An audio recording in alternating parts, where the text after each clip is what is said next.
มาขอข้าวหนีคนเต็มอยู่นี่มาได้ยังก็ไปลูกพี่มือนั้นมาเมื่อกี้เอาจะมีพ่อมื้อนี้มา3 คนบัดนี้ป้าขอข้าวในแม่เอ้ยมาทางเลยดิค่ะมาทางเลยมาตะบ้านมากองมาเก่งพงป้า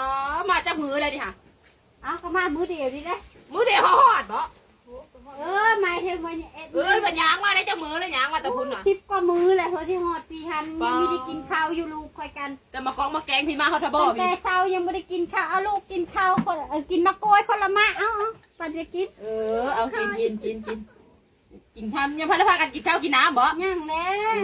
เจ้าก็จะกินมาคอยเอาให้คนเยอะเขากินอิ่มแล้วเขาเขาหลายอยู่เขากินข้าวกินน้ำเกี่ยวข้าวแล้วบ่นี่โอ้ยไม่ได้เกี่ยวรถดูนะ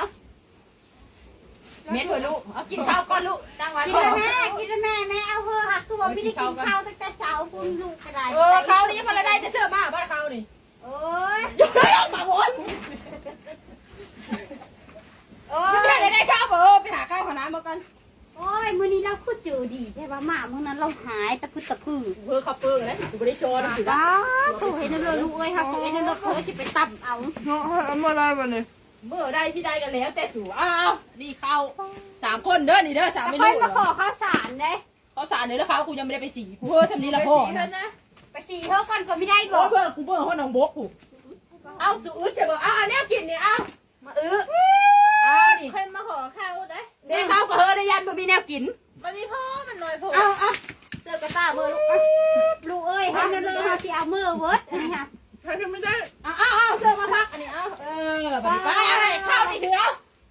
ไปแบบนี้มันข้าวก็ยังไม่ได้มันน้อยแต่ค่อยจะได้ข้าวได้มาขอก็มาขอข้าวสารพเอาข้าวเปอร์เธอคู่เดียวขอข้าวได้บางแน่มาตั้ง3ประเธอคู่เดียวเธอ3 คู่หรือว่า3บางแน่ลูกค่อยกะความมาจ่อยไม่ได้กินข้าวนั่นเลิกก่อนกูเฮ้กระบุนโหชูแล้วข้าวก็ไม่ได้ไปเกี่ยวช้อยกูโดนเบิร์ดเป็นเท่าไรล้านกูได้ข้าวกูได้ชูจะเอาก็เอาชูไม่เอาก็ยากกูได้ไปลูกไปมาขอข้าวมึงหลายเรื่องลุงว่าจะไม่จัดอยู่เนาะกินล้างกุ้งน้ำกูได้ว้าวจัดอยู่เนาะอย่าหาต้มตัดต่อยว่าไอ้ช่วยเป็นจัดเนาะมาตั้งกูลงตั้งไก่กูเฮ้จำเรื่องกระทิบเอาว่ะสโลน้ำกูค่ะ